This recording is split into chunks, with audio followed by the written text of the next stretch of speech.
60s by the end of the night tonight, as Robleski gets his first home start this year, tries to build off his first win as a starter in a year and a half. Picked that up in Toronto last week.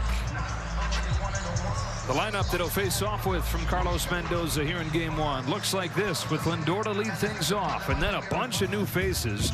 Luis Robert over from the Chicago White Sox. Mark Vientos at first base. Yes, Bo Bichette of the Toronto Blue Jays comes to the Mets, plays third base. Jorge Polanco goes from the Mariners to the Mets. Francisco Alvarez has been their best hitter so far. Tommy Pham, his season debut, just brought him up from the minors today with Marcus Semien. And the local guy Tyrone Taylor rounding things out for the Mets. So Lindor climbs in like a lot of these guys trying to get his season going. Off we go with a fastball that misses down and in, ball one. Lindor usually a slow starter, and he's at just 188 so far this season. But how about no home runs, no runs batted in?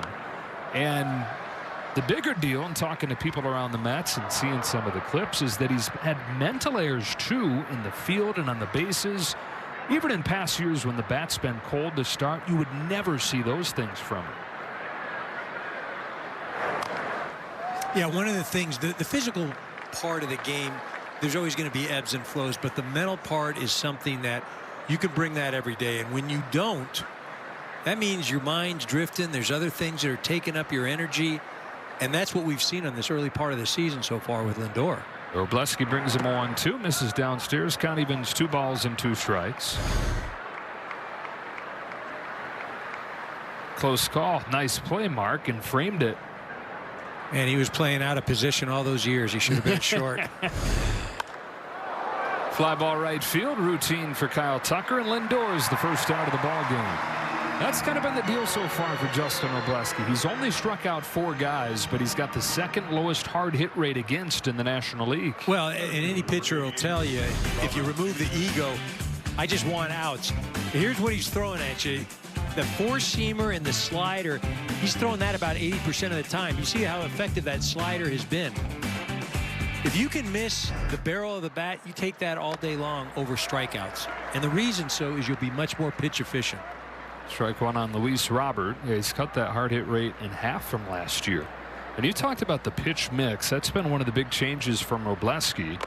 We're talking about this during his start against Toronto, but he said last year the biggest thing that happened for him was he realized what makes him good, and that is the fastball and the slider. So as you said, he's gone way up in usage of those 2 pitches. It's 1-2 on Luis Robert. You look throughout his career, EK, at the difference in the numbers when he's a reliever versus a starter. He's got an ERA below 3 when he's a reliever. It's above 7 as a starter. And part of the reason why is he's tended to get too cute in the starts. He's thought, you know, I got to use a bunch of different pitches to get through it. Bouncing ball to Espinal at second.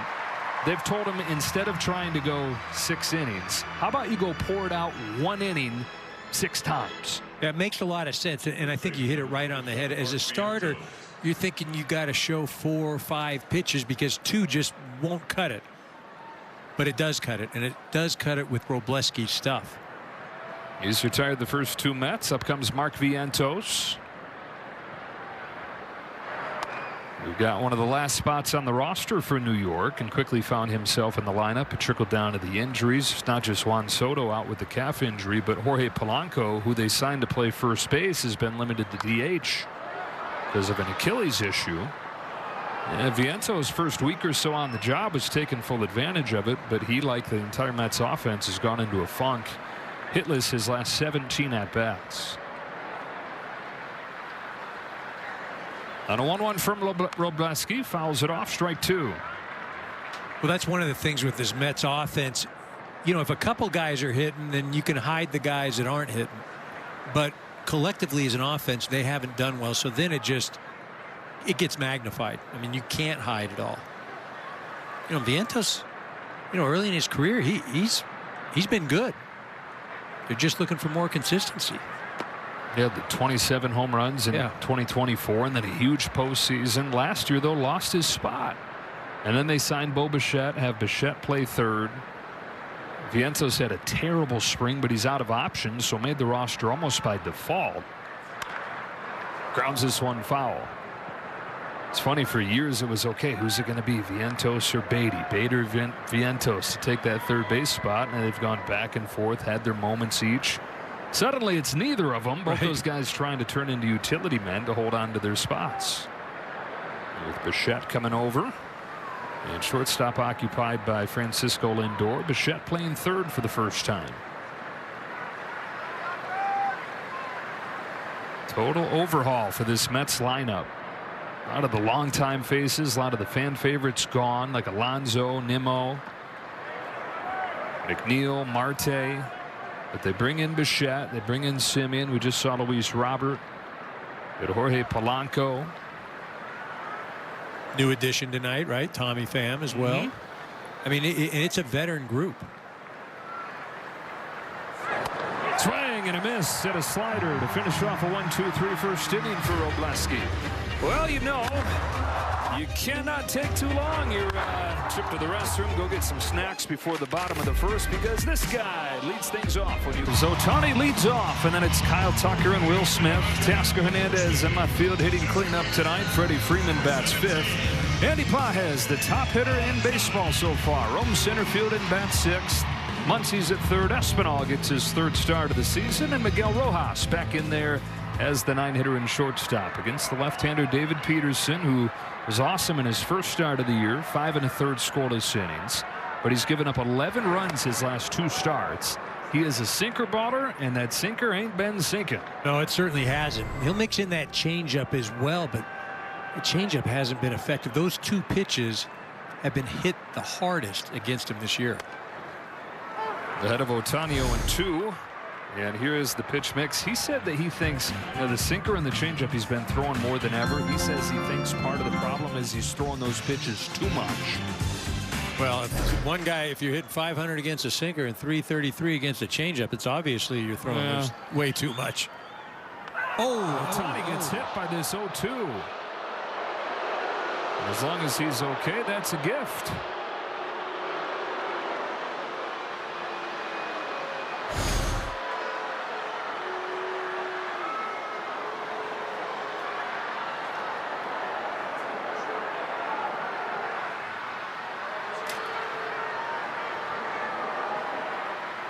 Well, it's not a leadoff home run, but it is a leadoff base runner for the Dodgers as Ohtani gets hit by this 2-strike pitch. Right, and for most guys, you'd say, okay, it's not that big of a deal. It's in the back, but that's throwing, and that's pitching, and that's, you know, right up there. And again, is it structurally going to cause an issue? No, but it's going to leave a mark. It's going to be a little short. Got that start on Wednesday. That's right.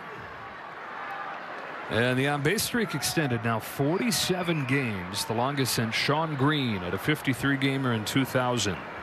And with within 11 games of the franchise record held by Duke Snider in the 1950s. Ohtani's on, Tucker's up, and he takes ball 1 from Peterson. Well, the Dodgers, the #1 offense in baseball so far by far, even though Tucker hasn't really hit yet. Freddie Freeman hasn't gotten the results yet. They haven't had Mookie Betts for the last week. All guys that you can pretty much put in ink that they're going to hit. 1 ball, 1 strike on Tucker. What have you seen so far from Tucker? I mean, I think he's just getting acclimated, but again, it's a longer swing. It's not short, but he's always had success. You're not going to look at him and say, wow, that just fundamentally looks great. Probably been a bit more aggressive as well. Where the patience is one of the crazy. Strike out to walk, you know, it's usually 1-1. Again, it's 15, 16 games. You know, whether you were ridiculously hot or struggling, it's not enough to, get all worked up about. No patience so far here. This 2-1 pitch, a little bit down, ball 3. And this is a little more like it from him. Yeah, and the crazy thing is you mentioned those names, Freddie and Tucker here, Mookie not being around. If those types of players were missing from other ball clubs, they're crippled. Here, it's okay. Somebody else will do it. First to reach for the Dodgers without having to take the bat off of their shoulder. So Ohtani gets hit. Tucker walks. And Will Smith comes up to the plate. It's kind of a nice guy to have come up as a segue to what you were talking about, because you got the MVPs, maybe not doing what you expected from him, bottom of the order, stealing the show. And then, oh yeah, you still have Will Smith doing what he always seems to do, 400 over his last 8 games, as quiet of a 295 and plus 800 OPS as you could have. And really, if you're an opposing team, an opposing pitcher, this is probably the last guy you want to see or have to pitch to with runners on base. Freddie probably being the other, but where's the hole? Where are you going to pitch to him? Just so compact and hits to the count, hits to the situation. Dalton Rushing started yesterday's game. Smith came off of the bench and drew a walk. He's reached base in more than half his plate appearances his last 7 games. 2 on, nobody out in this first inning. Strike 1.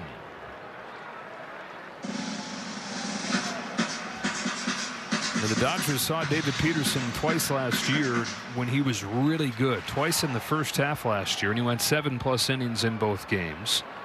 Part of an all-star first half. Really a 1.5-year stretch there. All of 24, first half of 25. He was one of the best pitchers in the league. But his ERA was above 6 after the all-star break, and the start of this season's been more of a continuation of that. 30 years old, final season of his contract, headed into free agency after this year. Fires 1-1. Smith grounds it sharply and through. The Dodgers waste no time getting on the board. Smith knocks in Ohtani 1-0 before there's an out.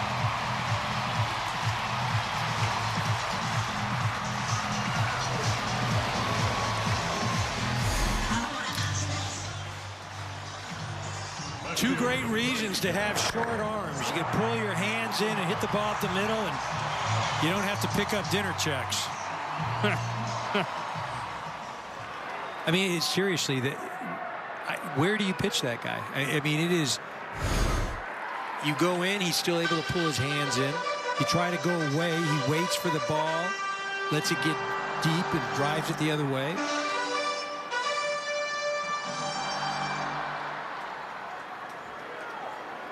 Hit batter, walk, single. Now Teoscar Hernandez. Had yesterday off. He homered and doubled on Saturday. Yeah, and after a slow first series, first homestand, he's up above 300. Only Andy Pages has a higher average than Teoscar Hernandez on the Dodgers. Even though he's not really hit left-handers yet, which is what he's always been known for. On this 0-1 from Peterson, he fouls it off, strike 2.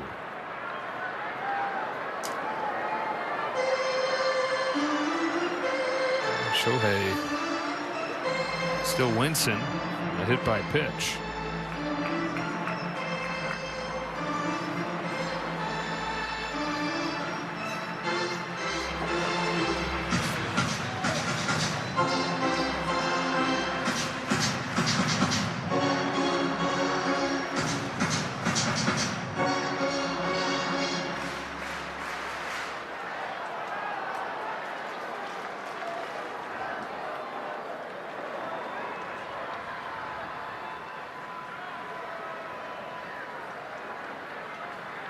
So David Peterson still looking for his first out.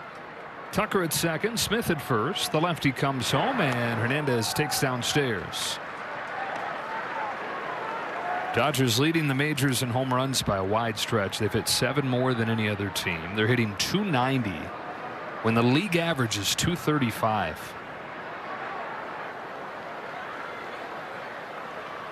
The 1-2 pitch. Hernandez lays off again, 2-2.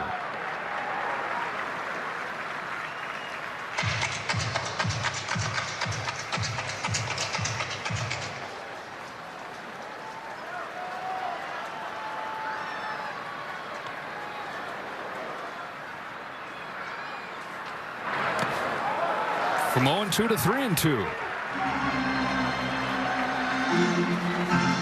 2 of the 4 hitters so far, 3 ball counts. And Peterson, part of his issues through the years have involved walks, which has made it surprising teams have been extra aggressive against him so far this year. Dodgers waiting him out, though. 3-2. Taken for ball 4. The first 4 have reached, and the bases are loaded. And it is longtime New York Met killer Freddie Freeman among active players. Nobody's got more hits. Nobody's knocked in more runs. Nobody more extra base hits. And he's got a chance to make this a lopsided score very quickly.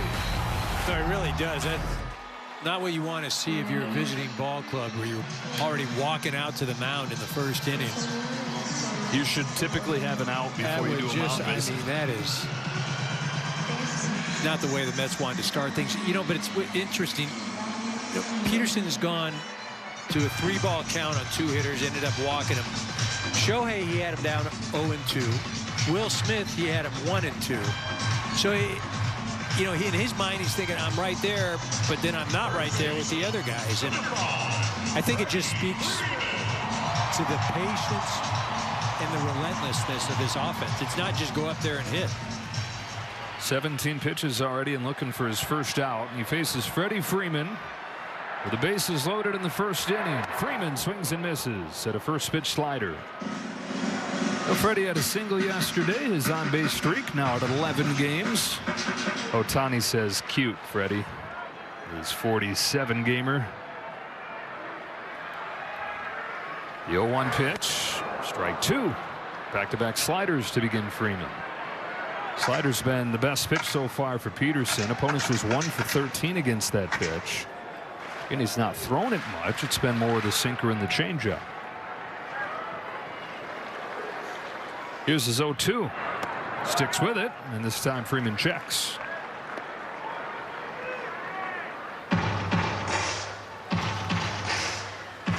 I was going to say, he's got Freddie looking away right now, and he went inside to Tucker, tried to go inside to Shohei.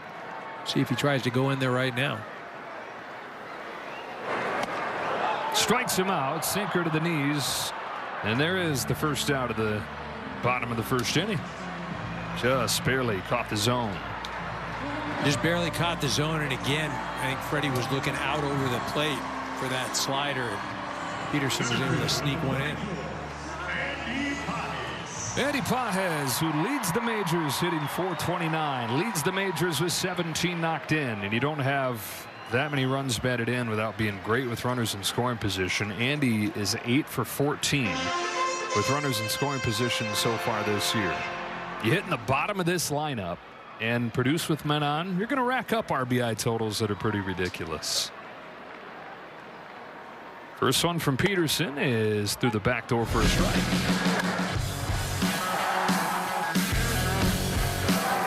Start a year. Obviously, those numbers, more than anything, it allows you to sleep well at night. And for a younger player, always great to start the season hot. You love especially make meaningful changes to get that instant validation. I would imagine it's one thing to feel good in the cage, but then to show up and have it work. Well, that's the thing, right? You always want to buy into the quote-unquote process, but you got to see results. Bases loaded, 1 away. Here's a 1-1 pitch. Pages shoots one down the line, foul. You're asking, where do you go against Will Smith? You're kind of starting to ask that question against Andy Pages, who's had plenty of holes his first 2 years in the majors, but has closed those down. And what's crazy is you look at that chart right here, and you see where he's hitting 0 up and down the middle. But on either side of those, he's killing the ball. The plate coverage has been uncanny this early part of the year. Chase is right here, 2 out, back-to-back Ks for Peterson. And who put up that chart? Yeah, who said it? Play discipline's been uncanny? That's what I want to know. Yeah, so Peterson is not necessarily known for the strikeouts, trying to use them to elbow his way out of this jam. Max Muncy. Monster game on Friday night. 3 home runs, 3 strikeouts yesterday, though. Bases loaded in the first inning. First pitch from Peterson is in for a strike. One of the reasons Muncy's gotten off to a good start is he's been excellent against left-handed pitching. He hit .157 against lefties last year. In a very small sample size, he's at .385 this year.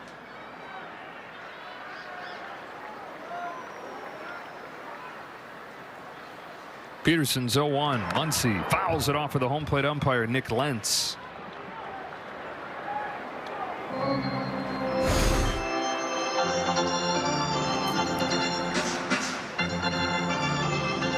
And if you're the Mets and David Peterson, this is a huge win if you're able to get out of this with just 1 run.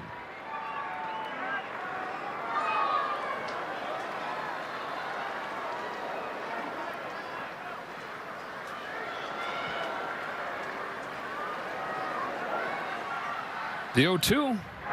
3 consecutive Ks from Peterson after the first 4 reached. And it started into his wind and then stopped there. Pitch com malfunction.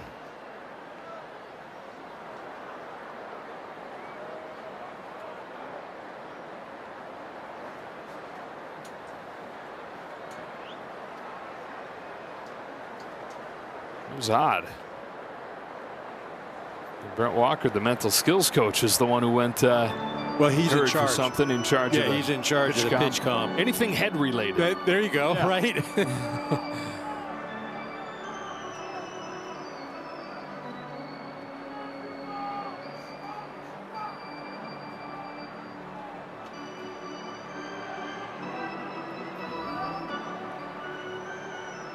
He said, "Can I go over there?"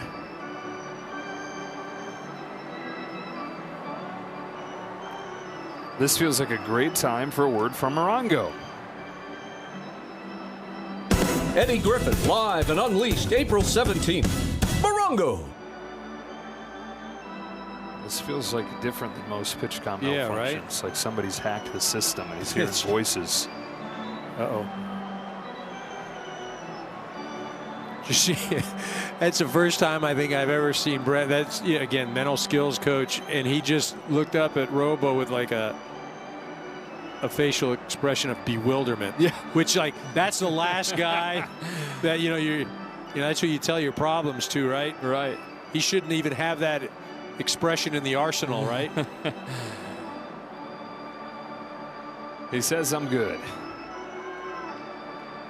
So Robleski's got this figured out. Yeah, we'll get the second inning started. Bo Bichette to lead off. Pitch clock violation on the pitcher. Yeah, the way he's carrying his glove, right? So there was a pitch clock violation there. So Bichette starts with a 1-0 count. This was disjointed. Bichette hit his first home run in a Mets uniform over the weekend against the A's. Quiet first week, but has got things started. He takes a little bit inside ball 1. Perhaps nobody lost more when or ball 2. Nobody lost more when the Blue Jays lost that game 7 than he did, just in terms of memories and stature and moments, because it looked like for the longest time that his home run was going to be the one that they always talked about, was going to be the one that won the Blue Jays the World Series. I mean, obviously, as a Dodger fan, you didn't like that, but as a baseball fan, just that moment to see that, obviously you were there calling it, the energy, and would have been a moment to never forget for this young man.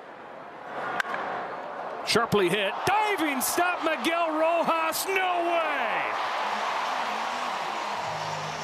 Wow. Once again, Rojas takes something from Bichette. Once a Blue Jay, always a Blue Jay. And Miguel Rojas still a thorn in anybody that wore Toronto's uniform.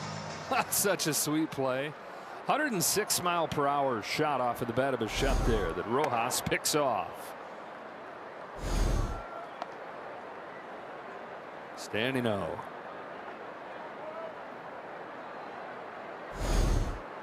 So it's Jorge Polanco now who flies this one to right field. Routine for Kyle Tucker, and Robleski has retired the first 5. That ball that Bichette hit had a 62% hit probability. I mean, as a hitter, you got to have those, and as a defensive player, anytime you can make a play like that, man, you just thinking, golly, I am sweet. Those are the ones that, as the hitter, send you back to the hotel staring at the ceiling all night, right? 2 outs in the second inning. Francisco Alvarez, who's been a bright spot for the Mets, really back to the All-Star break last year. And already 4 home runs this season. Testament to how the rest of the team has done this year. Those 4 home runs have produced a total RBI line of 4. Oof. Fouls it off. 1 ball, 1 strike. Alvarez hit 25 home runs a few years ago as a rookie, but then thumb, hand, pinky, wrist issues for a couple years. Went down to AAA midway through last season to figure everything out, and has been a different guy since coming back. Carried it over to a big spring training, and so far in this regular season, he's gone to another level even from what he was doing late last year.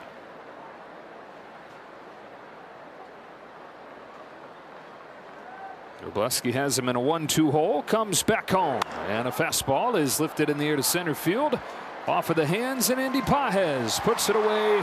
10-1, 2-3 second with some help from Miguel Rojas. Full extension to get Bichette. David Peterson somehow got out of that first inning with just the 1 run, having scored. First 4 batters reached, and then he struck out 3 in a row to limit the damage. I don't know if I've ever seen a StatCast batter dive out of the way. I didn't know he could do that. Well, how about the crazy thing right there is only 2 of those really were strikes. They were in the zone, and even those right on the edge. That's a trick of pitching. Make the balls look like strikes, and that's what he did to get out of that inning. Santiago Espinal leads off his second for the Dodgers and takes ball 1. Espinal in his first season with the team, of course, happy to come over to the back-to-back defending champs, but because they're the back-to-back defending champs, hard to find time to get in there. It's just the 3rd start for Espinal out of their first 16 games.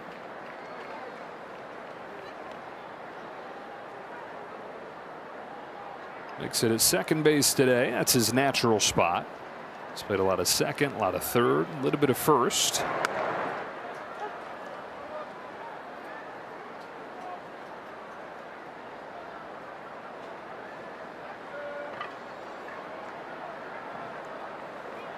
On a 2-1 from Peterson, Espinal bounces it past him to a well-positioned Marcus Semien for the first out. El Rojas, that fantastic defensive play in the top of this inning, heads up there, the bottom of the second. Shortstop number 72, Miguel Rojas. Off of the bench all 3 games this weekend. Reached base all 3 times that he came up.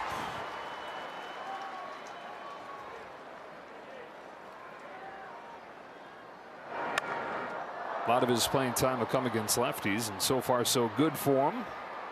So 5 out of 11 against left-handers, and he has always hit David Peterson well.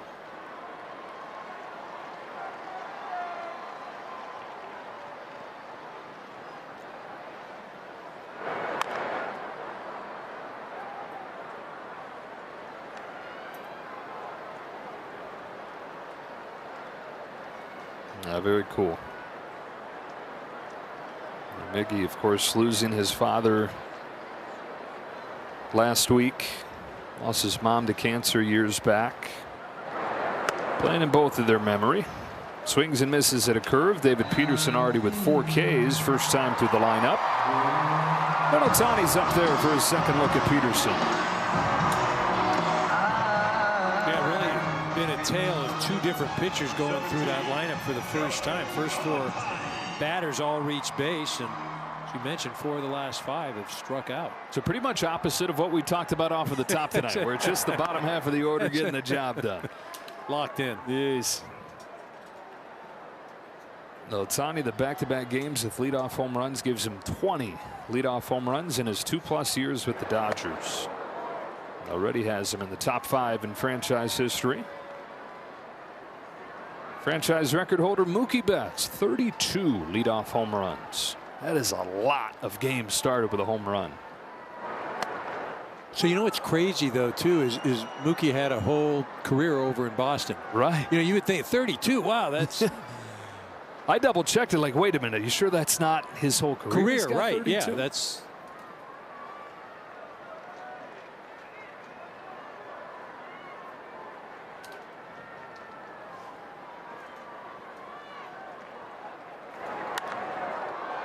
Stays alive, flipping it foul.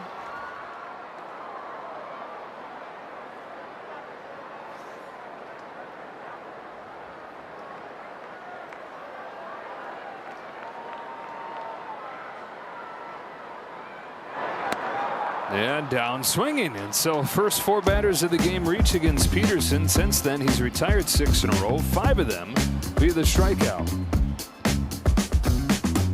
To discover movement that inspires. Top 3 Dodgers by a run as Tommy Pham makes his 2026 New York Mets debut. They just signed Pham to a minor league contract on opening day. 5 games in low A. Desperate times call for desperate measures, though, with this offense looking for some kind of spark, looking for a veteran they feel like they can rely on, somebody that they know. He was with the Mets for a part of the 23 season. But his first at bat is a prompt one. Robleski has his second K as he's retired the first 7. Didn't waste any time. 3 pitches. Right back to the dugout. You know, I think Tommy Pham coming up to this ball club, though, he's going to make an impact. Just the way he plays the game, and you know what we've seen with Lindor, you know, kind of not there mentally. That's not going to be allowed with him on this ball club. He is the ultimate intense edge player. Kind of guy that it seems like if he's on your team, you love him and are somewhat scared of him. On the other team, you never liked the guy. As Marcus Semien drives this ball in the air to center field, but he gets under it. No big deal for Andy Pages. Thing is, for Tommy Pham, he's played for just about everybody by now, so he's got friends all over the league. Maybe not friends, but certainly guys that appreciate what he brings. Yeah, you mentioned the intensity, and you know he's going to leave it all out there. He's going to play as hard as anyone. Going to come prepared. 11 teams that he's been with over his 13 major league seasons. That's a strike on Tyrone Taylor. That is only 3 teams shy of the all-time record. Edwin Jackson started his career here with the Dodgers on his 20th birthday. Went on to play 15 years in the big leagues. 14 different teams for Edwin Jackson. Next up on that list, Rich Hill.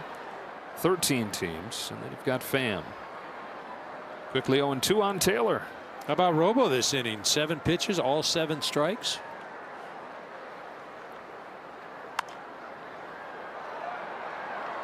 Very much so has done what we were talking about right off of the top with him, and that is look like a reliever going out there 1 inning at a time and just letting it eat.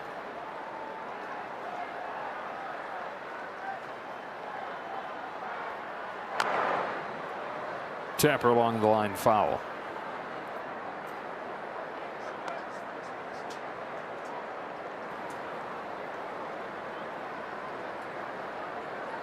Five innings in Toronto in his first start of the year. This is a temporary thing, just depending on the schedule.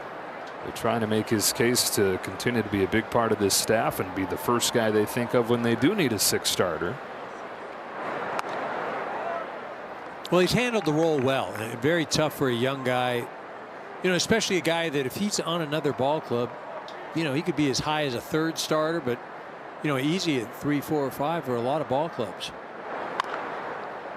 Same deal we're talking about with Santiago Espinal, right? Like how cool I get to be with the world champions, but the barrier of entry is so high. Well, and especially if you're a guy like Robleski, right? That's you're a young guy, you're a pitcher, you got so many bullets, and you know you have a finite time to make some money.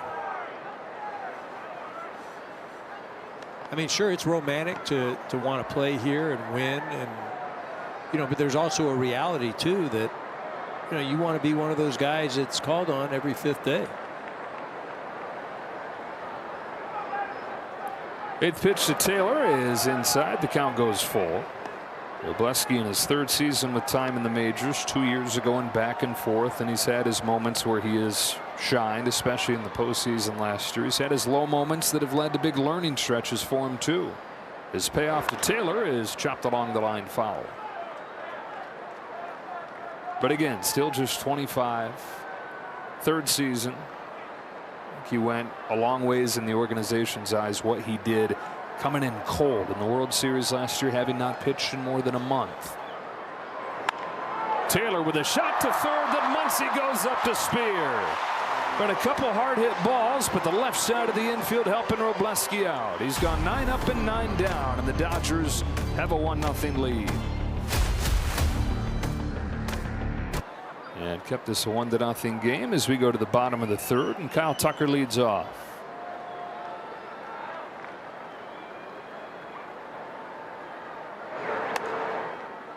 Misses away with the sinker, and we were saying Peterson felt like he was throwing too much of that sinker, too much of the changeup. The slider had been his best pitch, and he is leaning on that. Dodgers 0 for 3, 3 Ks against it. Curveball just misses right there for ball 2.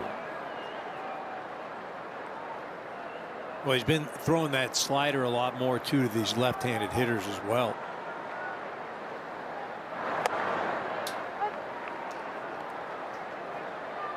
Threw him the Munts and set up Freddie, put him away with a sinker.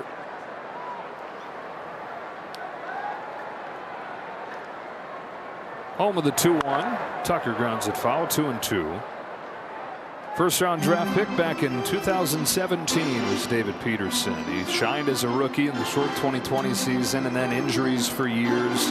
His hip had bugged him for years, got that operated on, and then he had the stretch where he was so good, 24 and started 25.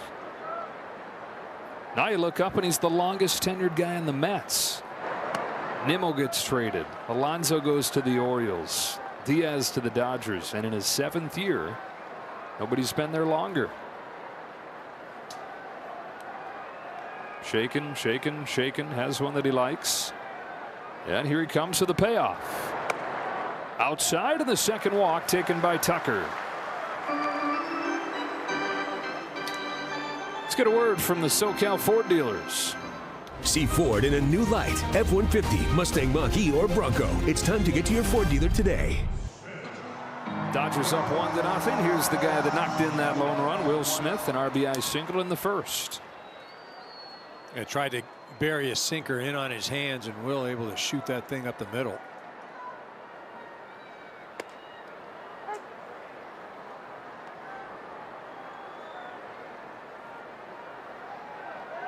With that base hit, Smith has his average up to .311 on the season. He's also grading out as one of the best defensive catchers in baseball so far. On the 0-1 from Peterson, he takes it a little high. 1 ball, 1 strike. With catchers, you'll take whatever offense you can get. A lot of times you find catchers sitting at the bottom of the order. It's like, hey, go manage the staff, call a good game, and we'll take what we can get. The full package right here. 2-1. Well, the thing for me that makes him so special is, you know, there are some catchers that'll go out and bang and, you know, swing the bat, put the ball in the seats. But he really is about as complete a hitter as you're going to find, whether it was catcher, whether it's first base, whether he was a shortstop, no matter what. Remember, when he was coming up through the minors, the reputation was this guy's going to be just a great game caller and receiver, and he's a good framer, and, you know, maybe be a league average hitter, and that's great. That's a great player. Now, the defense hasn't been quite as good as maybe you would have forecasted him being a defensive specialist catcher. The bat has been well above and beyond, but we're talking about this year, him putting it all together. Drives this ball on the line to center field. It's right at Luis Robert.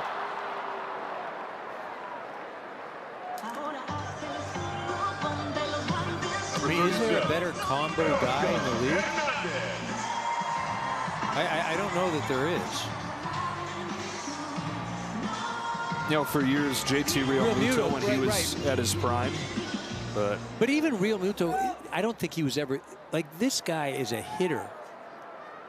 You know, he can hit the ball out of the park. He can drive the ball the other way. He can pull one down the line. He can.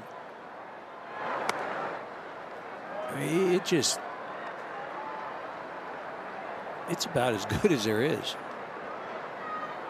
They've got Cal Raleigh, who had his historic season last year. I pitched to Cal Raleigh all day long, right? Raleigh so far this year hitting .133. And he's that example of a guy that, okay, yeah, going to hit some balls in the seats. 60 of them. I don't want to undermine what. Yeah, Cal no. Raleigh It was crazy, right? But I'm still taking Will Smith 100 out of 100 times. Even last year, who do I want to drive in a run from second base? Will Smith. 2-0 to Teo downstairs for ball 3. Who do I want to hit a game-winning home run in 7th game of the World Series? Will Smith. We know who Mark DeRosa wanted. He had that choice World Baseball Classic Championship game. Literally, do I want Cal Riley or Will Smith? And he started Will Smith. 4-pitch walk for Hernandez, and so both Tucker and Teo have drawn 2 walks against Peterson. Another chance for LA here. They've had 6 base runners over the first 2+ innings, just a run to show for it. Number 5,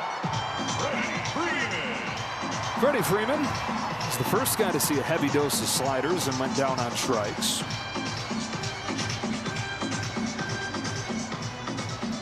See how he attacks Freddie this time, as you mentioned, just slider, slider, slider all the way. Got him looking out over the plate, then buzzed his sinker down and in.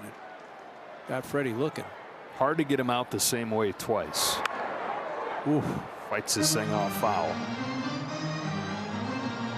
Well, the happiest fans when Freddie Freeman came to the Dodgers were Dodger fans. Next on that list, whatever that was there, foul ball swing. Next on that list, probably Mets fans. What he had done to them in the division in Atlanta all those years.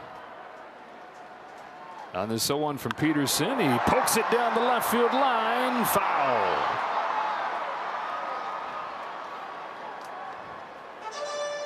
That had base hit and 2 RBIs written all over it. And now it's just protect mode.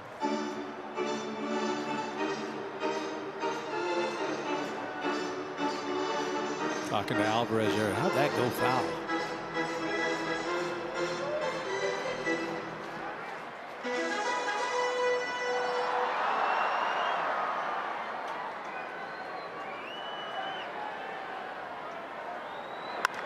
Sharp ground ball towards the middle. Lindor on the other side of the bag shovels to Simeon to get the out. The ball comes out on the transfer, and they're at first and third with 2 away.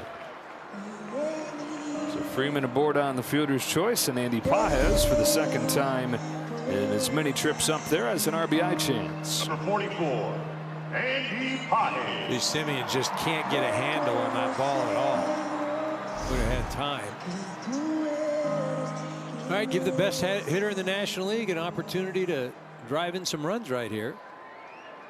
We saw him chase on a ball in the dirt for strike 3 his first time, something we haven't seen nearly as much of this year. He's got Tucker at third, Freeman at first. Peterson throws. Pages takes ball 1.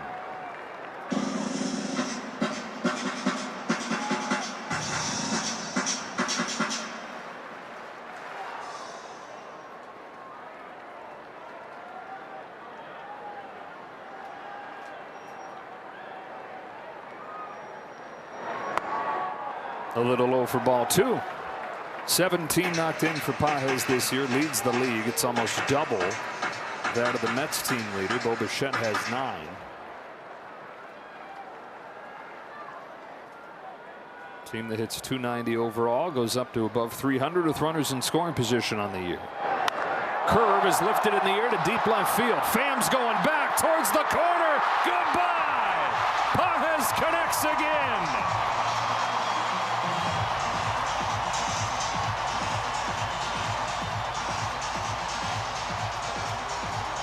His 5th of the season and give him 20 in the RBI total.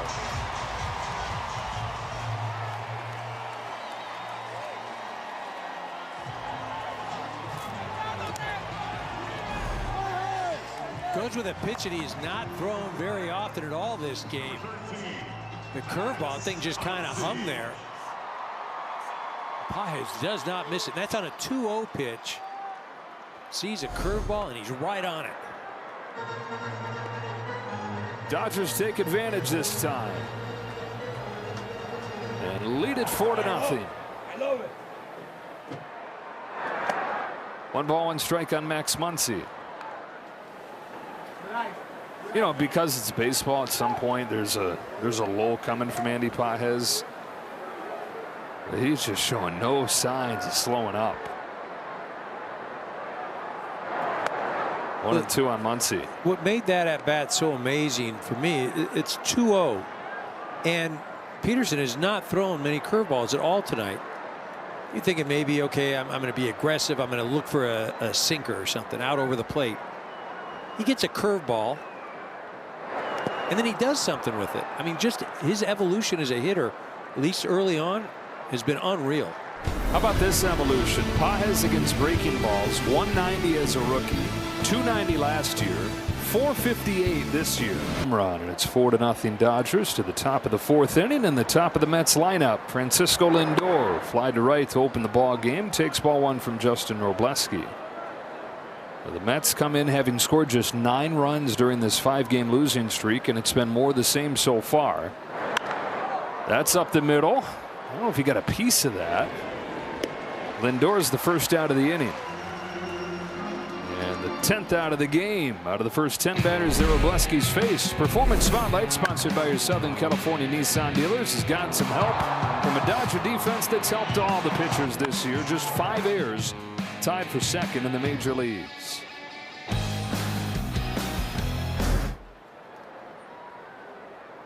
One away for Luis Robert. Luis Robert going from the Chicago White Sox to the New York Mets. They've had their eyes on him for a couple of years. White Sox always, though, very high asking price for Robert, who's an intriguing player. Gold Glove defense. Has had stretches offensively where he's been a monster, and they're hoping they can tap into that. He's been off to a good start with the Mets, but he's 0 for 2 tonight with a pair of ground outs to Espinal. Well, just the type of inning that Robo was looking for. Dodgers put up a 3 spot, comes out and retires 2 right away. You go back to that 3-run inning, set up by 2 walks. Again, the Dodgers, they do it so many different ways. Yes, the home run, but how'd they get there? Eyeballed you to death.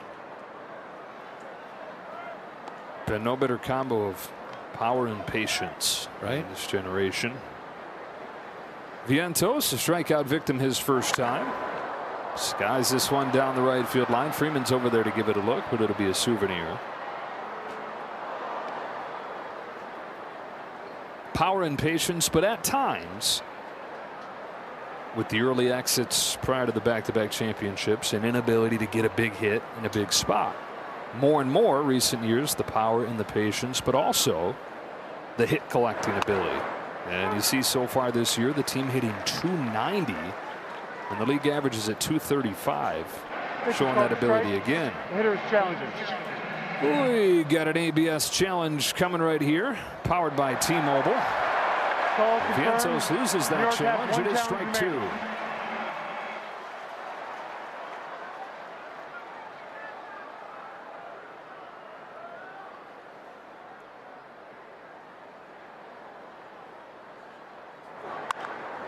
Grounded to third. Muncy knocks it down, sticks with it, and Justin Robleski is perfect through 4 innings.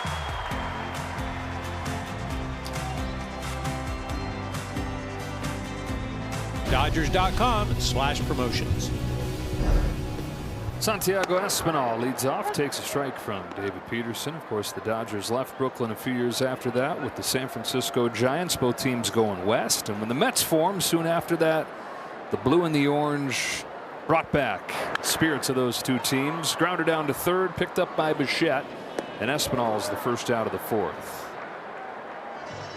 Well, the hidden hand of defense showing up in this ball game. He showed Marcus Semien couldn't get the ball out of his glove to turn what would have been an inning-ending double play. 1 batter later, Pages cranks a 3-run home run. Robleski's perfect in this ball game with some fantastic defense behind him. None brighter than the play this guy made. Yeah, really a great note, though, a great observation there of Semien not being able to turn that double play, because you're right. Should have been out of the inning right there. Just couldn't get a handle on it. And those are the things that don't show up in a box score. And I'm telling you, the coaching staff certainly realized it. Rojas sends it down the right field line. Long run for Taylor, won't get there, and it's a fair ball that bounces into the seats, a double. Well, Rojas doing it all tonight. Using the whole field and all those hips.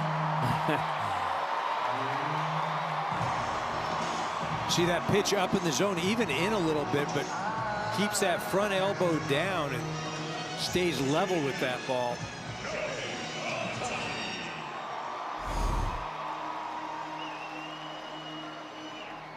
They're getting close to his 1,000th career hit and his 200th career double. He's his second, one gone. Ohtani's at the plate, and Shohei swings and misses, strike one. Hit by a pitch in the first inning, came in to score. Struck out in the second. One of the 6 for Peterson.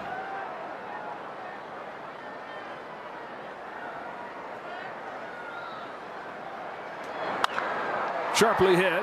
Backhand play Vientos. Feeds Peterson for the second out. Up to third goes Rojas.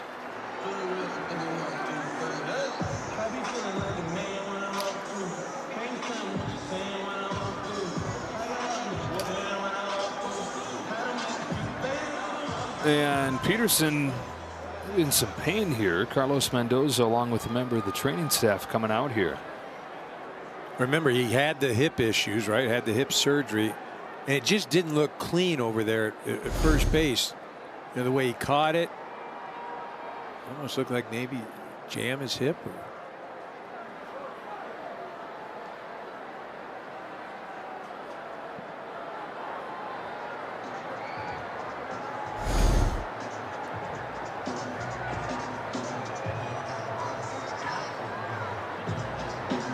Remember last year there was that play at first base. Kodai Senga, who was one of the best pitchers in the game at the time numerically. The ball hit to first baseman Pete Alonso, and he made an errant throw, and Senga jumped to try and catch it. Didn't come down healthy. Had a rehab stint for a while and just never regained that form that he had. Oh, so many times in recent history and throughout their history, the Mets have practiced Murphy's Law, haven't they? Yeah. Really have. Kyle Tucker here with a 2-out chance. Runner at third. Dodgers up 4-0.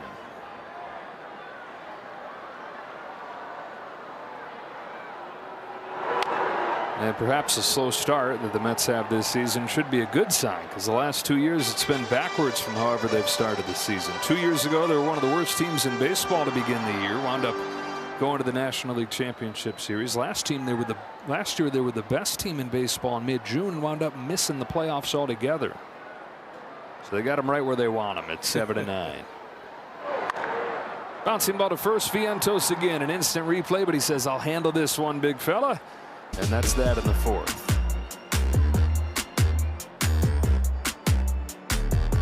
Make it easy. 12 up, 12 down for Justin Robleski and the Dodgers. On to the fifth we go. Bo Bichette cranks another, but another stop from the left side of the infield. Muncy over to first. One pitch, one out here in the fifth. And this has been for Robleski what he's done all season so far. He's not missing many bats. He's got just 2 Ks, but one gone in the fifth inning on just 50 pitches. For the most part, has missed the barrel. And when he's found the barrel, the ball's found a defender. Yeah, it really has. Only 3 swing and misses on 29 swings so far in this early part of the game. But we said it. That was one of the things that has changed. The swing and miss hasn't been there, but he's been much more efficient, and he's been, missing for the most part barrels. And how about this as he pours in strike one on Jorge Polanco? We're talking about him leaning on what makes him him, the fastball and the slider. That had been up above 80% so far. 50 of the 51 pitches have been fastball or slider tonight. 1 curveball. That is taking to the extreme. Go out there and be a reliever inning by inning, stack it all up, and you got yourself a start. Polanco flexes one down the line. Muncy back. It is foul.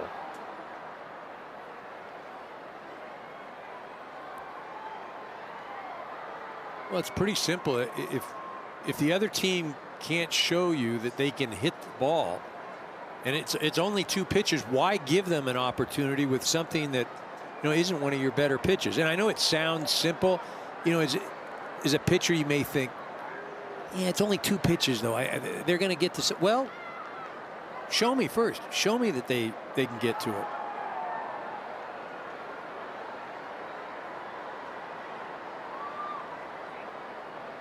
Home with another 0-2.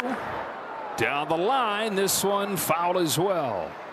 When I was talking to him about it, he said, I'm kind of a striver. I'm always trying to find ways to improve and get better. But I had to tell myself, like, that doesn't mean add. It means do what makes you good.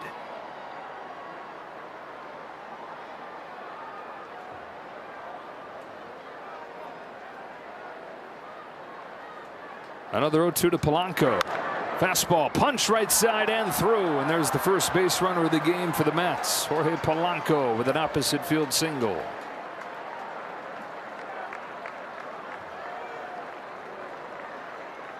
And it had gone deep enough into this game, and he was looking good enough where the crowd gives him a hand there. At the same time, you can sense the disappointment with what they knew was going on there.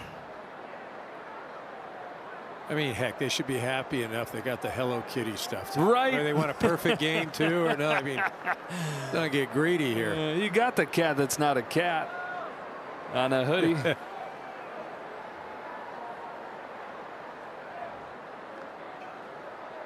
So Polanco's aboard. Francisco Alvarez comes up. Grounded out to short his first time. Takes a slider for a strike.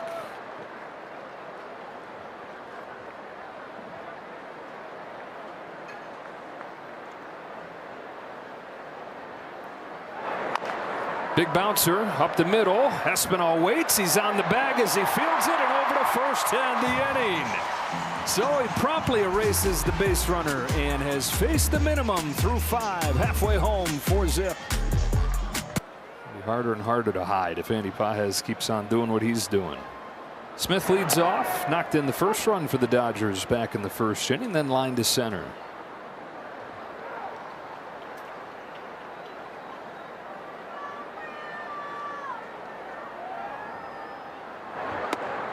One ball, one strike. And the first of 3 between these teams. Yoshinobu Yamamoto goes for the Dodgers tomorrow, then Shohei Ohtani on Wednesday. How about these Mets as they try to break out of this slump? The pitching that they're facing. Tonight was supposed to be the night where they had a chance against Robleski, but Robleski nearly perfect through 5 innings. And next few games they got Yamamoto, Ohtani, and then they face Edward Cabrera. Those 3 guys together have a 1.54 ERA.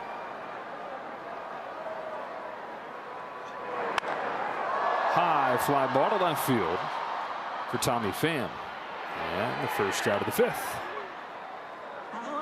Now, you mentioned the pitching that they're running into. It just, again, when you're struggling, it just seems to continue to get worse and worse. But, you know, one of these games are going to break out, and it's going to be one of those things where you didn't see it coming. Now, hopefully that's against the Cubs. Head to Wrigley from here as they make their way back east. Teoscar Hernandez. 2 walks over the first 13 games this season. 2 walks in 3 innings tonight.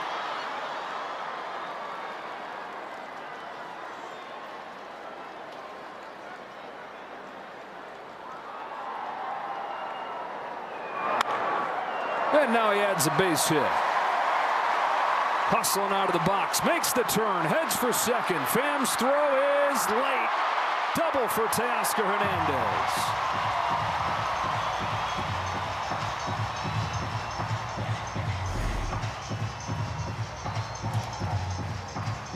This pitch a couple inches off the inside part of the plate. Teo busted from the get-go. He's watching Tommy Pham out there, and he decides he's going to test him. You think he gets a double off of that last year? Yeah.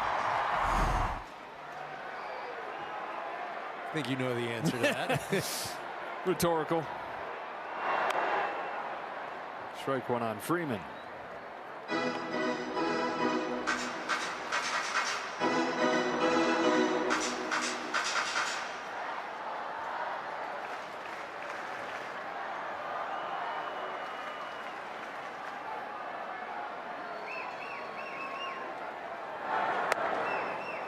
Strike 2. Freddie's found himself all 3 at-bats in 0-2 counts. Always fun as a hitter.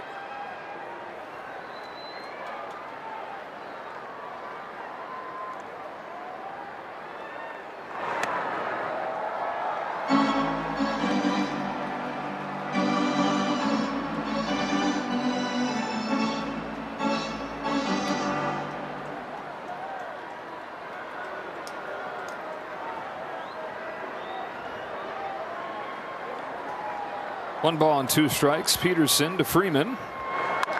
Line drive, base hit right center. Hernandez stopped at third. Taylor's got a good arm, although that throw is up the line. First and third with 1 away. And it brings up Andy Pages. His 5th home run. RBIs 18, 19, and 20. Talking about what he does against breaking balls, his improvements that he's made against breaking pitches this season, and gotten to the point where it doesn't matter what you throw him. He's hitting 380 against hard stuff, 450 against breaking balls, 600 against off-speed pitches. Well, when you're in a stretch that he's in right now, you hit it right on the head. It doesn't matter what you're throwing up there. He's hitting it. You know, it's interesting. His 20 RBIs, that's 1 less than the top 4 hitters for the Mets combined. They have 21. Scorched to short, caught by Lindor.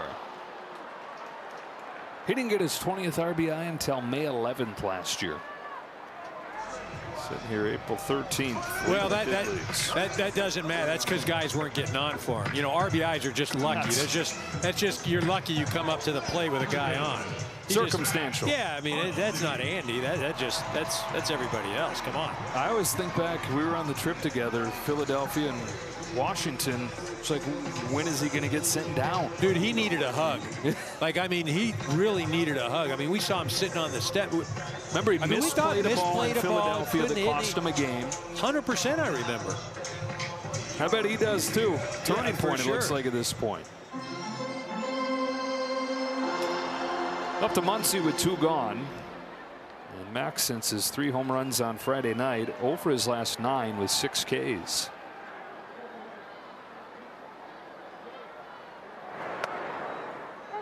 Latest evidence that this game will humble you quick.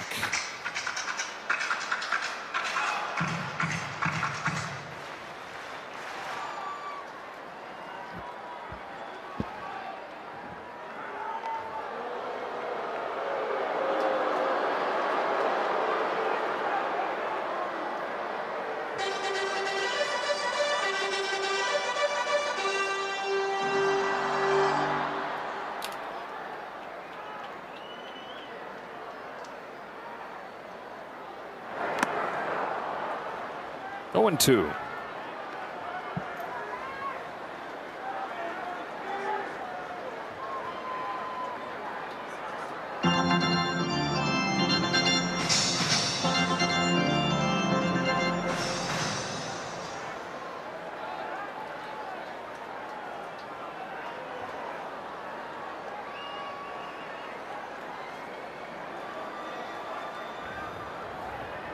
Two on, 2 out, and an 0-2 pitch outside for ball 1. The 6 Ks that Peterson has matched the season high.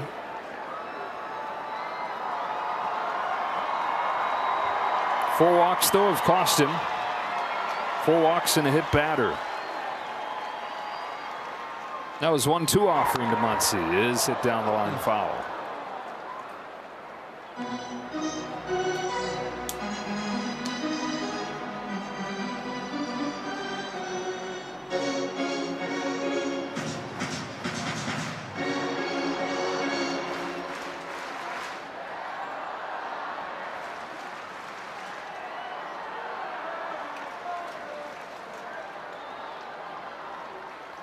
Another 1-2. This time he got him with the high fastball, and he strikes out Muncy for the 3rd time today. 7 total for David Peterson. A run in the first, 3 in the 3rd, and Justin Wrobleski has faced the minimum through 5 innings. Fires a fastball for a strike to Tommy Pham. Hey, this Mets offense really been in a rut during 16 straight scoreless innings. They're 5 for 51. Pham to short, Rojas to first. 1 gone in the 6th. Would you believe 5 for 52? I would, yeah. Last time they scored a run, the 7th inning on Saturday. They got shut out by the A's yesterday, finishing off a sweep in that 3-game series. And have brought up the minimum against Wrobleski here tonight. Justin with a shot to match his career high, 6 innings. Did that last June in St. Louis. That is only his second non-fastball / slider tonight. Curve misses for a ball on Marcus Semien. Dodger starters have given him great length all year. Flex to second off of the hands. One second baseman to another. Two gone in the 6th. This is going to be the 10th time out of the first 16 games that the Dodgers starter would have gone 6 innings. And remember last year, it's easy to forget anything bad from last year because of how it ended. But for a lot of the year, the bullpen was getting taxed because the starters were averaging under 5 innings per start. Well, I mean, for me, the crazy thing is, it's not crazy, but Robleski is the Swiss Army knife. Sometimes he'll start, sometimes he won't. This guy should be starting.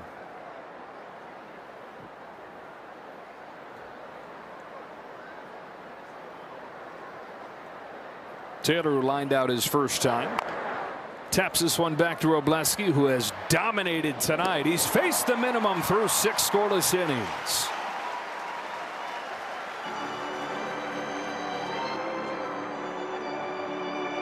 In Los Angeles, Santiago Espinal leads off the bottom of the 6th for the Dodgers. Fouls off Craig Kimbrell's first pitch. First cycle for the Dodgers after the team moved to LA. Wes Parker. That came against the New York Mets, who were managed at that point by the last guy to hit for the cycle in Brooklyn, Gil Hodges. And then Cody Bellinger did it in 2017 as a rookie in Miami on his birthday. So Craig Kimbrell resurfaces here with the New York Mets. Signed a minor league contract with the Mets this offseason. Started the season in AAA, came up this weekend and had a scoreless debut. 440 saves in Kimbrell's career. That's 5th all time. That's 2nd to Kenley Jansen among active players. And 22 of those came with the Dodgers in his 1 season here. 2-1 to Espinal is hit off him, ricochets to second. Semien plucks it. 1 gone in the 6th.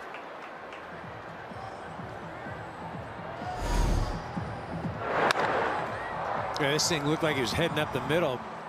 Kimbrell threw a calf out on it. Miguel Rojas. Shin do.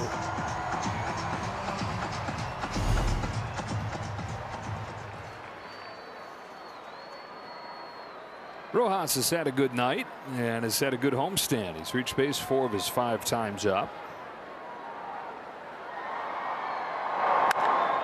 Shoots one to right center field. He's got another hit. Both of them the other way.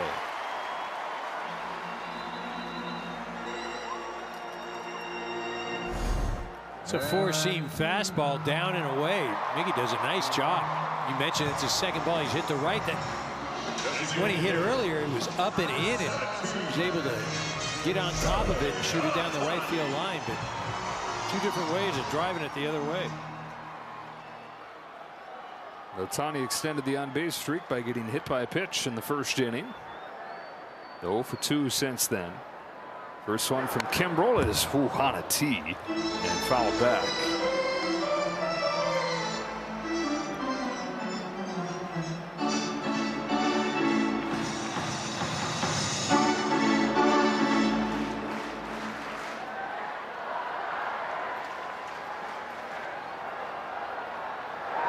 You know, I have to say, I've worked a few Shohei bobblehead games, and driving in on those, I always thought, man, the Shohei bobblehead night, that's just a nightmare for getting to a ball game.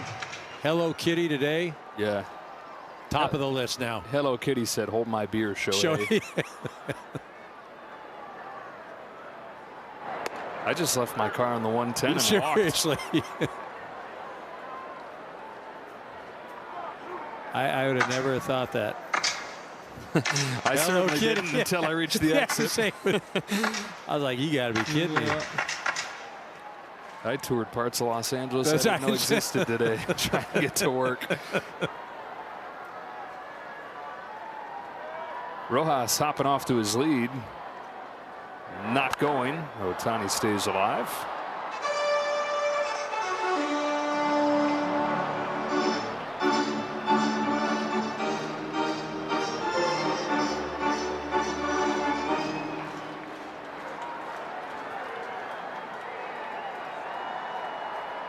Another 0-2 from Craig Kimbrell. Rojas dances far off again. Back pick from Alvarez.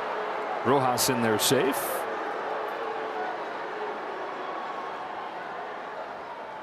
Shares a laugh with Ohtani. Shohei says, just don't hit me with your hand when you're throwing. I hate that. Happened in Toronto on the road trip.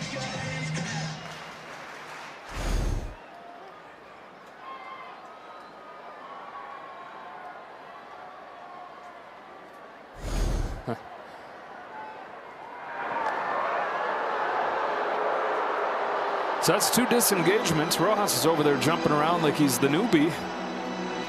First time he wore 72 when he debuted with the Dodgers 13 years ago.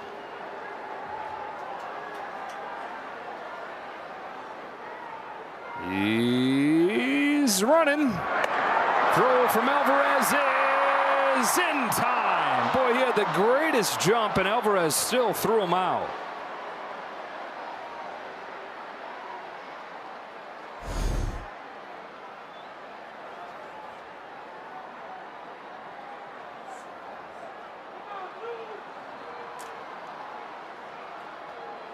We took a look, but no challenge. Impressive stuff right there from Francisco Alvarez.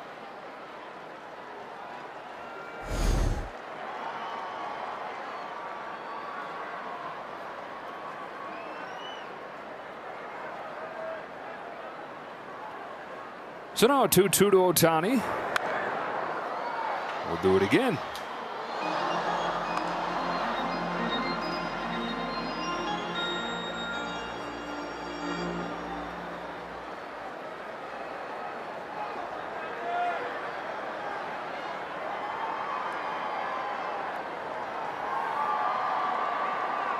Oh, whoa, whoa, oh my gosh. I've never seen that. What the heck? Alvarez saw his life flash before his eyes. Oh my gosh. It looked like the 7 and under game I watched yesterday, 40 feet away. Pitch clock, he's saying that's called time. Get him from the violation. Oh, God. Yeah, how about that, though? Alvarez, when he realized Kimbrel hadn't seen him, he got in the catching position. Shohei is animated on everything. I mean, it is just so funny to watch his expressions.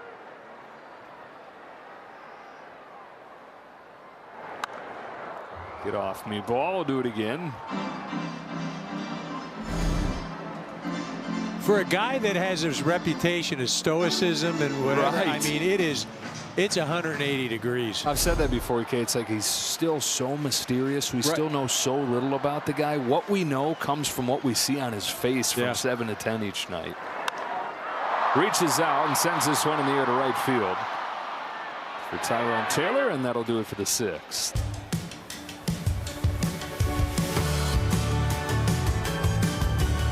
That's the lowest number of pitches to get through 6 scoreless innings for a Dodger starter in 4 years. Clayton Kershaw back to 2022. The last got to be this efficient. That's a challenge. Lindor even tapped his helmet. He's that sure that this is going to be a strike. Yeah, and it was. Ball's overturned. So a successful challenge right there. Strike 1 on Lindor. We've talked about it a couple times. Robleski hasn't gotten the swing and miss so far this season. Hasn't mattered. Tonight's a good example that that's not always the best way to live. Best way to get deep into games is early contact. And you're going to strike a bunch of people out. It's going to take more pitches to do it. He's only got 2 Ks in this game, but here he is for the first time in his career in the 7th inning.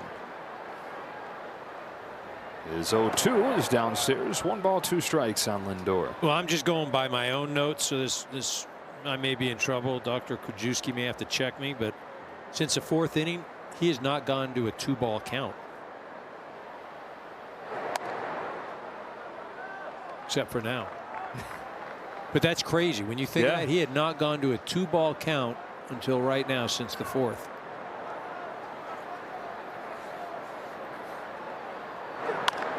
Bouncing ball to short, charged by Rojas. Low throw picked by Freddie Freeman. It has been teaching tape attacking pitching. And he's always had that mentality like, hey, I'm going to come after you. Confident, brash. Didn't have the resume to go along with it when he first got here. Nobody does. Does what he does in the World Series last year. Gains confidence in himself. The team gains confidence in him. And it's snowballing. But that attacking mentality is leading to real results right here. He gets Robert on the first pitch. 2 gone in the 7th. Well, and I think you hit on a good point where you're talking about the attack. And the attack is with only 2 pitches. You're not attacking with 4 where, you know, you're not so diabolical when you've got 4 pitches and 2 of them are like, eh. You know, that doesn't really feel like an attack if you're as a hitter. Right now, as a hitter, you're just going, oh, good. Fastball or slider, I got to do something here. Confidence and conviction. He's saying, this is what I am. I know what makes me good, and good luck hitting it. Strike on Vientos. Strike 2 on Vientos. I mean, you can't even make a trip up to the concessions or hit the bathroom without missing a half inning the way this is going. Robleski on 71 pitches through 6 2/3 scoreless innings. Here's his 0-2. Up the middle, and he's got it. Justin Robleski pitching the game of his life here. 1 base runner for the Mets over 7 scoreless innings. Justin Robleski, his best game in the major leagues. 2, 3, and 4 for the Dodgers here. And Joey Gerber just got called up. Makes his Mets debut. Dave Roberts talking through things with Mark Pryor. With the bullpen quiet, as it should be at this point. Ball and a strike on Tucker. 2 walks in this game. Gerber taking over. He spent last season in the Tampa Bay Rays organization, pitched in a couple of games. And now over to the Mets.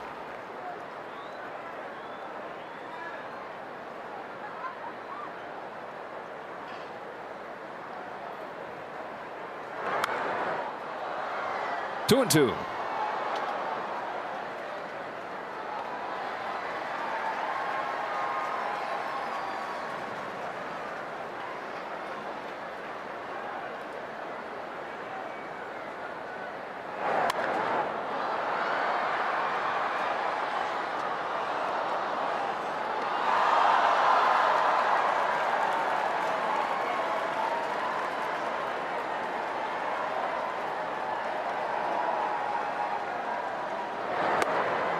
Fastballs by him, or sliders by him for the first out of the 7th.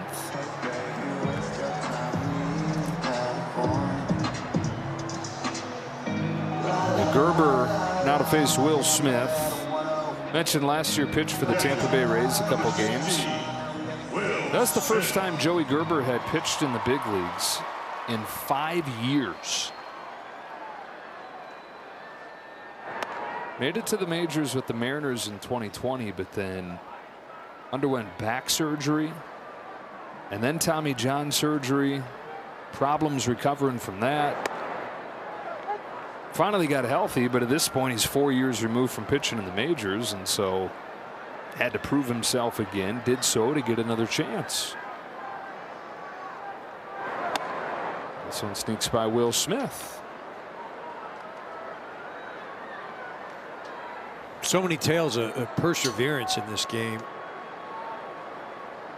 Again, you know, you talk about 4 years in between, and then that's not toiling in the minor leagues. That's going through some physical issues and, you know, being away from the game. That takes its toll mentally.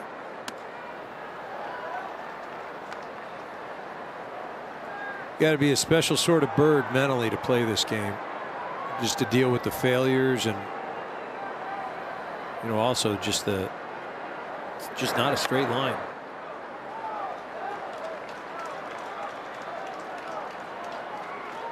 Smith has worked it full. 3 balls and 2 strikes. Gerber fires and a foul back.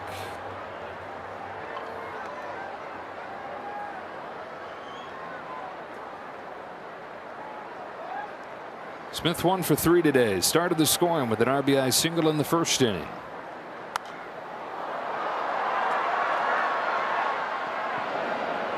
Dodgers trying to move to 12-4. Best record in the major leagues. Jam-packed really across the major leagues. The National League West is the only division where there's any kind of separation between the top and the bottom. Over in the American League at the start of the day, nobody more than 9 wins, nobody fewer than 6.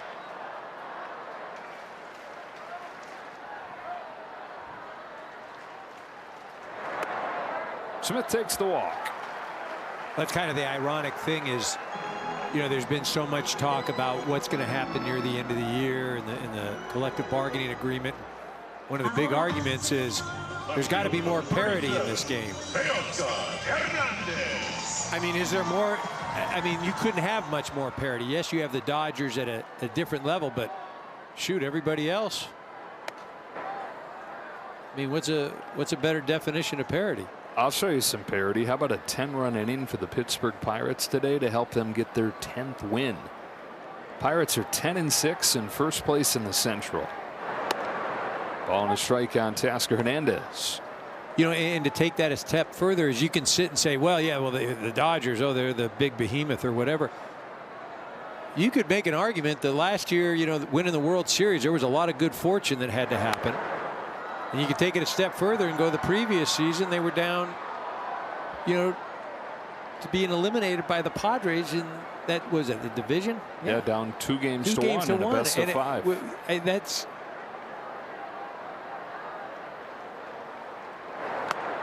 Hernandez retired for the first time. Remember, they had to go through the wild card round last year. Yeah. Did the Dodgers? Well, when we say that, that couldn't have been set up more perfectly, right? It's like, okay, we're going to make you play a series so you don't have to sit around and do nothing for a week. We'll give you a practice series against the Reds. It turned out that way. I mean, that's what it was. Yeah. All right, we don't want to step on any toes, but strike on just Freddie Freeman. Warm you up for the next series.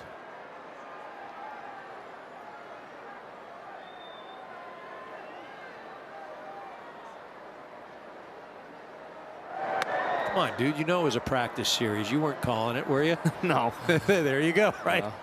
You don't do that. So you're going to tell me again how important that was? Hey, in my defense, I had the American League side last year. Good comeback. Atta baby. Thanks. Love the wild card round.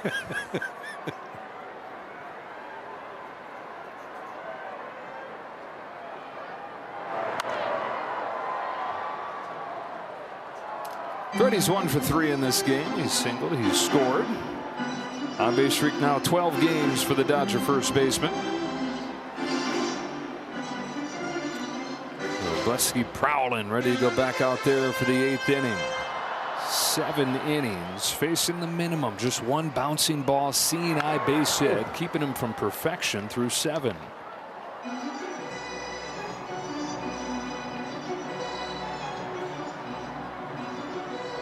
Well, and you mentioned it earlier that the perfection and only 2 strikeouts.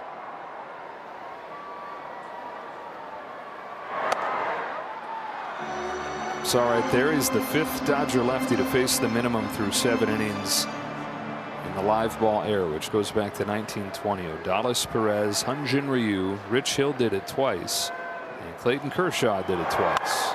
Freeman down the line. Will Smith on his horse. So is Tyrone Taylor to gather the ball in the corner. They will stop Smith at third on a Freddie Freeman double.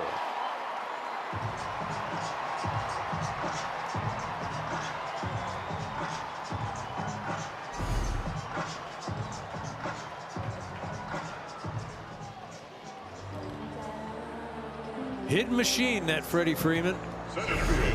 Getting that ball down and in, just pulls his hands and shoots that thing down the corner. And another RBI chance for Pages.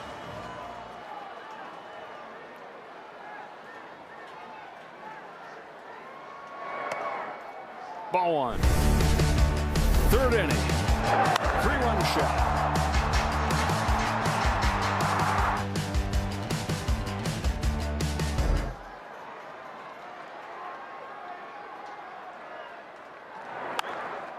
talk about the bottom of the lineup being so good, far and away the best in baseball. And the big, bold reason why, for the most part, is right here. Other contributions, but when you got the best hitter in baseball statistically so far down there, it's going to elevate that whole group. And a lot of talk about, okay, why not move him up?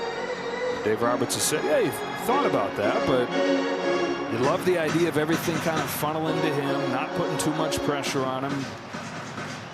And that pitchers pay a tax by going through all the stars at the top of the order. Let him keep benefiting from that.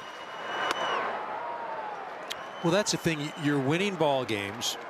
You don't really have a need for somebody hitting up at the top. So why disrupt it? Why change right now with what Andy's doing down at the bottom part of the lineup?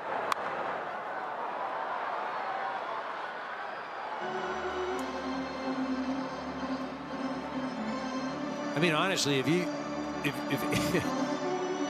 told Andy, okay, you're going to start hitting third or fourth, if I'm Andy, I'm like, keep me down at 7 or something. Again, there's no need for it. Been one-offs where he's hit higher. Yesterday, did hit third on a Sunday where rushing is in for Will Smith. Mookie Betts not available at this point. Yeah, I mean, I get that. You're going to do that every once in a while, but just keep him down here and let him do his thing. Down on strikes here. Dodgers strand him at second and third. Justin Robleski heads back out there for the 8th inning. Rugged, stylish, and powerful trucks and SUVs engineered for your adventures. Strike one on Bo Bichette. Justin Robleski has attacked the strike zone from pitch 1 tonight. Bichette's hit it hard both times, but robbed of a base hit by diving Miguel Rojas his first time, and then hit it right at Max Muncy his second time. Tanner Scott's beginning to loosen. Ground ball left side. Muncy gobbles it up. One gone in the 8th. With 75 pitches for Robleski to get to this stage. This is the lone base runner of this game. A long at bat for Polanco. Punched this one through the open right side of the infield. There have been 23 perfect games in baseball history, and that is all that is keeping Justin Robleski from being in the conversation for the 24th. Yeah, that Polanco hit too. takes high. That hit too that Polanco had. 0-2.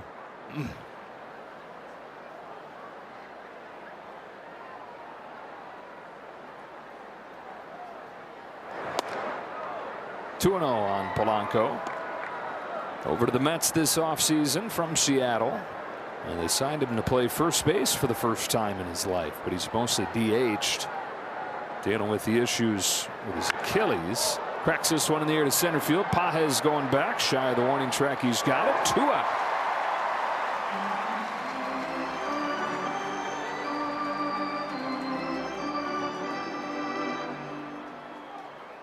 Catcher Francisco Alvarez. How long do you think it is before he makes another start? Well, you were saying it, like at this point this guy's got to be a starter, and we've talked about him as the 6th starter. He's in there when the schedule dictates it to get the other guys enough rest. Now, the elephant in the room is that he is far outperforming Roki Sasaki, who the Dodgers stand by as part of that rotation. 1 ball, 1 strike on Alvarez. The credit to Robleski for doing everything he can to say, hey, make sure you don't forget about me. You know, that's one of the things too. He's so valuable as far as, okay, you can spot start him, you can bring him out of the pen, he can eat some innings, and it's one of those cases where it's almost like you pitch too well in all these roles that kind of solidify yourself in that role. But I'm with you, 100%. He's in another organization. My man's out there every 5th day. And I think too the fact that it comes 24 hours after Sasaki struggles the way he does. Other end of the spectrum here is Sasaki with the walks and having a hard time finding the strike zone. Well, the one thing the Dodgers are fortunate with is they've got time. You know, they're not worried about winning a division. They're not worried about, oh man, we're going to find ourselves in a hole. It's, you know, they can let things play out. 1-2 is in the dirt, and the count evens 2-2.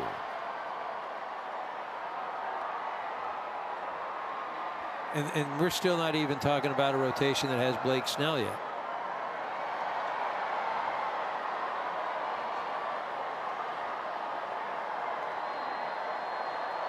Robleski fires in the dirt. Good progress for Blake. Continues to take steps towards making his season debut, coming back from that shoulder.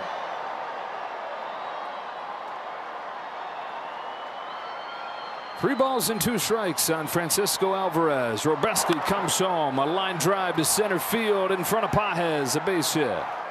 And that does make it hurt a little bit less. What happened on the bouncing ball from Polanco back in the fifth. A legit line drive base hit to center right there. Left fielder Tommy Pham. 2 outs for Pham. 0 for 2 in his first game of the year with the Mets. Just a couple weeks after they signed him.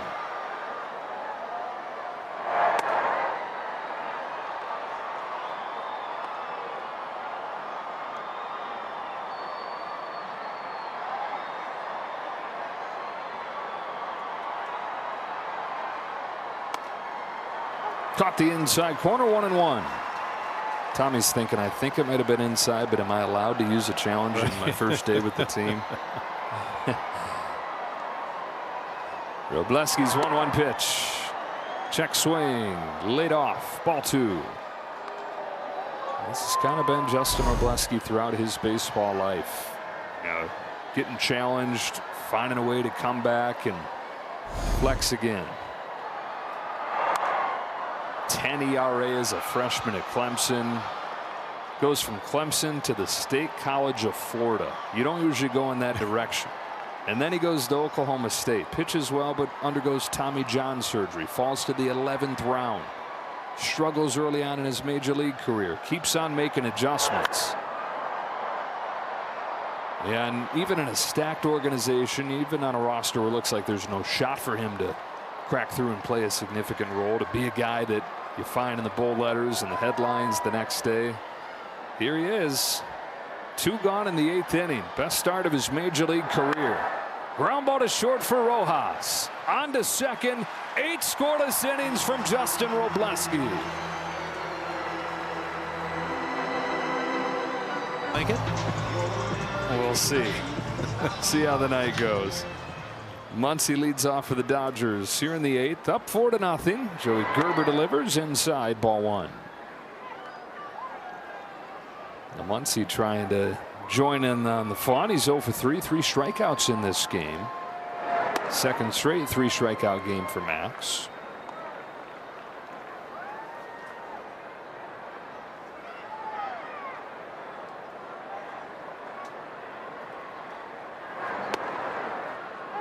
A lot of strikeouts for the Dodgers last couple days. Double digits yesterday, 10 today.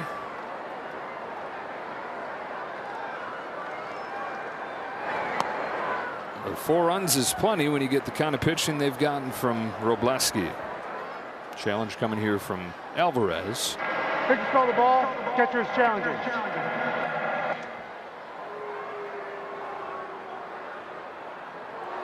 And it was a good one. Ball's overturned. Count 2-2. So as Nick Lenz lets you know, the count 2-2 on Muncy.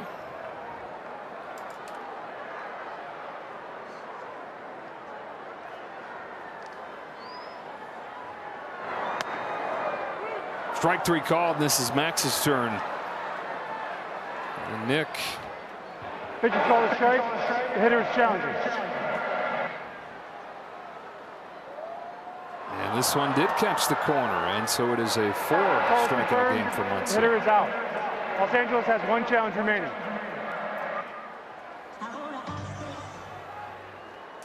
A 1 gone in this 8th inning when we finish up. Be sure to stay tuned. Access Sportsnet Dodgers presented by Mercury Insurance. So follow us. Guys bundled up on a night where the temperatures dip down into the 50s. Santiago Espinal pops it back and out of play. He's grounded out all 3 times in this game. 2 for 12 to open his time in Dodger blue. Same time, same place tomorrow. Yoshinobu Yamamoto for the Dodgers. 2-1 with a 2.50 ERA, and a guy that already feels like the ace of the Mets, Nolan McLean. We saw in the World Baseball Classic. He's got a 270 so far for the Mets. McLean made his debut late last season, made 8 starts, and so 11 starts into his major league career. 6-2, a 2.23 ERA.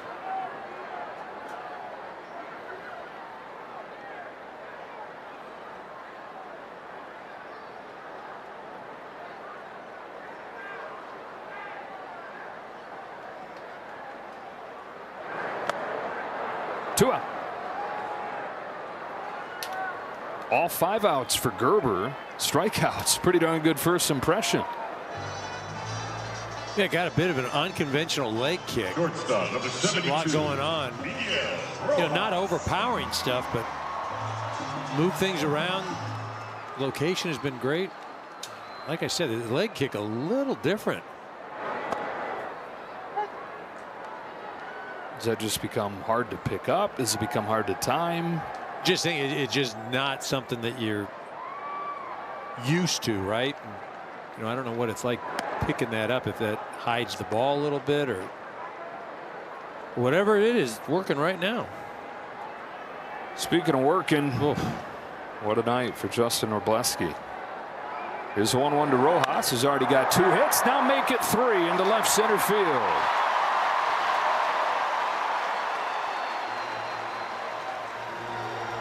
Rojas on base 6 of his 7 times up on this homestand.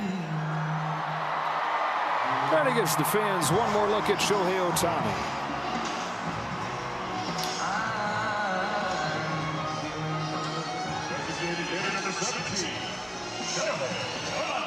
Wrobleski, by the way, 4 swings and misses in his 8 innings. That's the fewest in a Dodgers start of 8 scoreless innings since they started tracking pitch-by-pitch data. It was almost 2 decades ago now.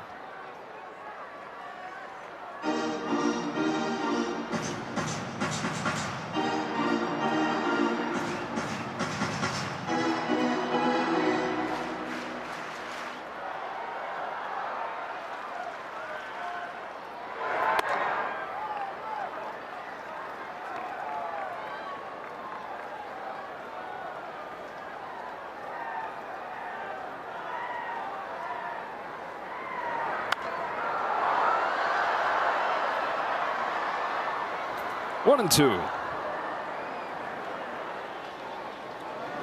Kyle Hurt, who just got brought back up today. When I say back up, that's for the first time in a couple years. There's a towering fly ball to right field that he just got under. Taylor waits for it to come down. He probably waited to see it again as it disappeared up into the night. To the 9th inning. Wow. The call to the bullpen is brought to you by Jacoby and Myers, and Tanner Scott looks for the last 3 outs of this ball game. Marcus Semien leads off for the Mets. In danger of getting shut out for a 2nd consecutive game. For Scott, after he had a 4.74 ERA last year, he's got a 1.35 this year. Yeah, he's certainly righted the ship. You see in those 6 2/3, 8 strikeouts, but more importantly, no walks. Semien into left center field and promptly has a base hit against the Dodger bullpen. You know, 2 key guys for the Dodgers this year were going to be Tanner Scott and Blake Treinen, and how would those veteran relievers bounce back? And you got Scott with the improvement we just mentioned. Blake Treinen goes from a 5.40 ERA last year to not giving up a run through his first 6 games. And those 2 guys who felt like wild cards as turnaround candidates, the biggest reason why this bullpen has exceeded expectations. Here's Taylor, and strike 1. But again, the crazy thing is, you know, Evan Phillips will be back at some point. Gratterall, right?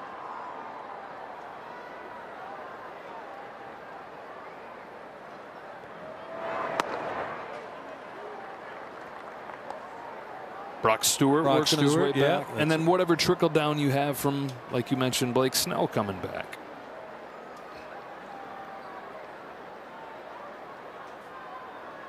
Scott's 1-1 pitch. Taylor takes challenge. Pitch is called the ball. The catcher is challenging.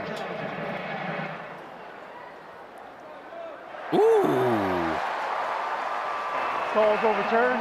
Count is 1-2. I mean, I know Oral's probably watching this at home and getting all excited that that pitch is a strike, but that's just that's ridiculous. That's the hitter. That's ridiculous. Like you gotta give me more than a seam on the part of the plate.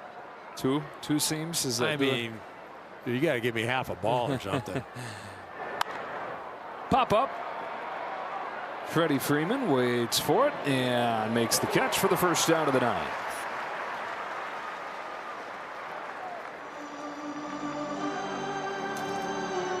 So back to the top in Francisco Lindor, whose nightmare start to this season has continued with an 0 for 3 down to 179.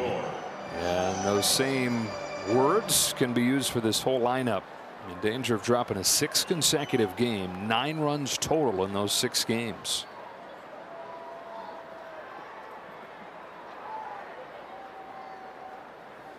And I know they're without Juan Soto and things changed drastically, but they still have a bunch of former All-Stars. They still have all the guys they brought in to change everything. And everybody's slumping together where you don't have any kind of body of work to quell the concerns that come from it. Grounded to third, couldn't do it. Muncy to second one. Espinal to first. A double play. Dominance from the Dodgers tonight. Justin Robleski, the man of the hour. 4-0 as he fires 8 scoreless. Yeah, absolute dominance. Only a couple strikeouts, but more importantly, worked ahead all evening. You know, for the young man, he has just got to be elated because he knows that he can start. He knows that he can pitch, and he can pitch at a high level. Got the opportunity tonight, answered the bell. Dodger offense again, good. I mean, Dodger team is just, they're fun to watch, and they're only going to get better and better. And they improved their Major League best record to 12-4 to open this year. Robleski, really good in Toronto.